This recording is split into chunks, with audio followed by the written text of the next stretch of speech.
Hey guys, so this is my very first book haul ever. I will be having another one in a week. I've had these books for quite a while, a few months now, and I've kind of not been wanting to read them and kind of putting them in the corner, but I'm motivated this month and I want to get this video up for you guys for the first haul, and then I'll be doing another haul next week, and then next month I will be doing book reviews. So I'm going to show you also some of the books I'm going to be reading. I only have a few of them here because I will be reading a couple books from the next book haul that I show you next week as well. So I'm going to get right into it. I'm not going to be reading the synopsis. If you guys want me to in the future, please let me know in a comment. Half the people on YouTube I've seen have been reading the synopsis and half haven't. I don't know which one to do because obviously it'll take a lot longer if I do that, because you can always go to Goodreads or Amazon and it'll show you the whole synopsis. So just let me know for future videos what you want me to do. I will be reading a few of the chapter names though, just to kind of give you a sense of what the book is about. Like for this one, it's The 5 Love Languages, The Secret to Love That Lasts. I've been wanting to read this book for a long time now. I love like psychology and like love in general because I'm a very big lover. I don't know. I feel like there's 5 love languages, and I feel like I have a main love language of affection, but I definitely give like quality time, spend money on people, like stuff like that. I'm a very emotional person and a very big like love giver. I don't know, whatever. So this is about the 5 different love languages. There is a quiz to see what your main love language is. I don't know if it's free or if you have to pay for it. I'm pretty sure it's free, but either way I'll leave the link for that down below so you can go take the quiz yourself. So I wanted to read a few of the chapters just to give you a sense of like what the 5 love languages are and what some of the chapters are about. So like love language 1 is words of affirmation, 2 quality time, 3 receiving gifts, 4 acts of service, and 5 physical touch. And obviously mine, the main one is physical touch by far. Then it also talks about like falling in love, keeping the love tank full. They definitely talk about the 2 types of love, like the infatuation and like the easy love that lasts like a year, and then the love that lasts 50 years, and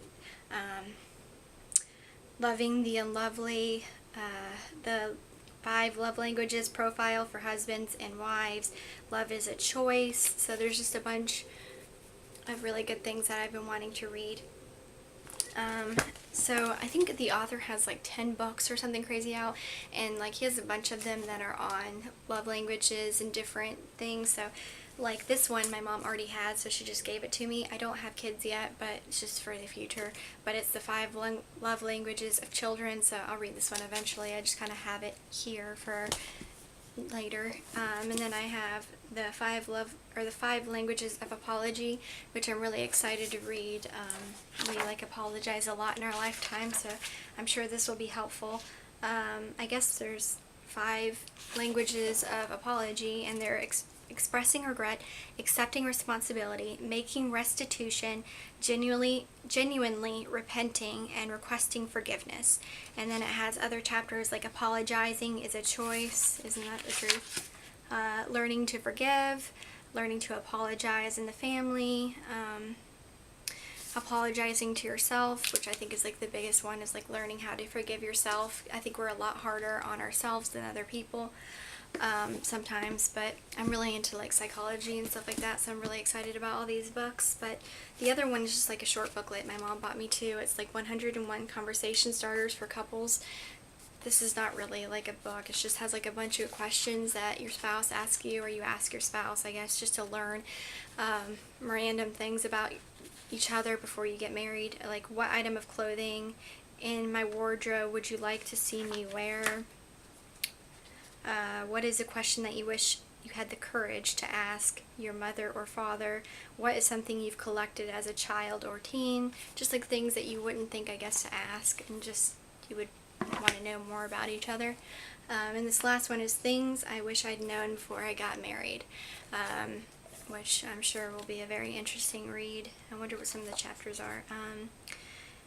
that apologizing is a sign of strength, that forgiveness is not a feeling, that toilets are not self-cleaning, men, that I was marrying into the family, that romantic love has 2 stages, that personality profoundly influences behavior, just a bunch of random things, but I really am looking forward to this, but I'm definitely reading the basic love languages first, and then probably that one second, or the apology one, but those aren't really like stories. Those are just like reads that you can pick up and put down, you know, and slowly read it within a month or whatever.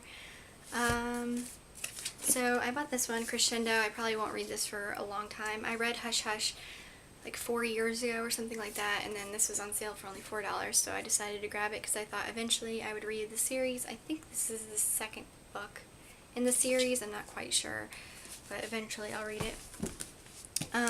The Life You Were Born to Live, A Guide to Finding Your Life Purpose. I would definitely read reviews and what this book is about before you pick it up. Don't pick it up on my recommendation, because we all believe different things. I don't want you to feel uncomfortable by this book or anything like that. I don't know a lot about it other than it's like numerology.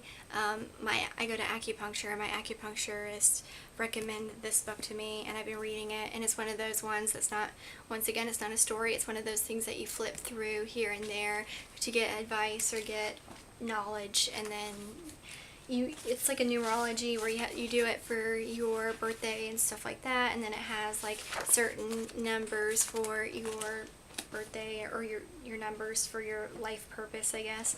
And then at the back, what I really like is they have like the laws, and they have like the law of discipline, the law of no judgments, the law of expectations, the law of honesty. The law of honesty really applies to me. More about being honest to yourself, which I have a hard time doing. I'm definitely honest to other people, but to myself I have a really hard time. I would always say that I was optimistic, but then again, I would always be late every single time, so it wasn't optimistic at some point. It was just I was lying to myself. The next 2 are going to be really boring to 99% of you, but I wanted to show this in case anybody is in my situation, and these books would be helpful for them. They're definitely not like reading books. They're reference books and learning books, health books. I have fibromyalgia, or chronic myofascial pain syndrome. They don't really know, but I have like lots of aching and pain in my arms and legs. So knowledge is power, and I like knowing what's going on in my body, what might be going on, because the doctors don't really know, so I like to just give myself information and try to help myself out as much as I can. And these are really awesome books. Fibromyalgia and Chronic Myofascial Pain Survival Manual. This had great reviews on Amazon, and I don't think it was that much. I think it was like $20 or something like that. And it talks about like people in chronic pain, and it talks about like medications and stuff, how it works, you know. Has like trigger points and stuff like that. It talks a lot about that. Keeping a journal. It talks about meditation, ways of healing, food. It's just all, you know, just a manual of anything and everything that you could think of in this book, and I really like it a lot. This other one is the Trigger Point Therapy Workbook.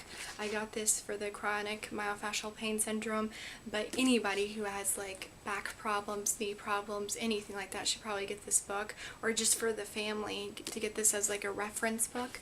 It's definitely on trigger points, so like referring pain, so you might have pain here, but it's being caused by somewhere in your back, or they all have different pathways in your body of your pain manifesting in one area, but it may be caused in a different area. Just because you're hurting here, it doesn't necessarily mean that that's where the problem is. And this has like all kinds of easy diagrams and of like where your pain might be coming from and where it's referring to, and then it has a bunch of like self massage exercises and shows you how to do it and talks in steps how to do it, because a lot of us can't afford a massage therapist, a physical therapist. So this is nice to where you can learn to do it yourself, or you can go to your therapist, but then in your free time do it yourself to help speed recovery. So it definitely like shows him doing it himself and stuff. So this is a really helpful book on just like knowledge of the whole body and learning how to, like, even if you have like knots in your back, you just want to get rid of yourself, this would be a good book. The last thing I want to show you is the Hunger Games. I have the other 2 books on my Kindle and I've already read all of them. So I want to get rid of this. I want to get rid of this because I don't have the rest of the books for the series, and I don't think I'll read this series ever again. I still have like Twilight and Harry Potter and stuff because I know I'll read them again. I made this mistake before and got rid of the City of Bones and Ashes and stuff like that, and now I have the 4th book, and now the series is almost done, and I don't have the 3 books, and I forgot what happened, so now I have to buy all 3 books again. But I've already read the whole series of Hunger Games, so it doesn't matter if I forget one book or something like that. I'm not going to go back and read it again. And it's not one that I love to where I'll read it again. But I will be doing giveaways probably like once a month, either a book I don't like, or like a book that I don't have the series to, or a book I just want to give away. I only have so much room with my bookcases, and I would like to share the love. I mean, maybe you can't afford a book, or you weren't interested in a book and I can give you a book that you'll be interested in. It would be great for us to just share. So, and I will be buying brand new books for people here and there for giveaways and stuff like that, but I thought this would be a nice way to not just waste it, and it's a really nice, almost brand new condition. I can't see one thing wrong with this. So I'll be excited to give it to one of you. So if you want it, just leave a comment below and obviously be subscribed, but that's all you have to do. I'm not looking for, anything big, and probably a lot of these giveaways will not be a special giveaway video. It'll just be at the end of a haul or a review or something like that, because I don't want to, it doesn't need to be this whole big deal. Just make sure that you're 18 or you have permission from your parents. If you're not, please get permission. I do not want to be sending something to your house and your parents are wondering why somebody's sending you stuff. So definitely make sure you get permission or that you're 18, and then I will pick somebody eventually for the book. I will have my links to 2 of my blogs below. They have nothing to do with books. I don't know if I'll do a book blog, but if you're interested in it, then they're below. So yeah, thanks for watching. Please subscribe, like, and comment, message me if you have any questions, anything you want me to read, buy, haul, whatever, let me know. Thanks, bye.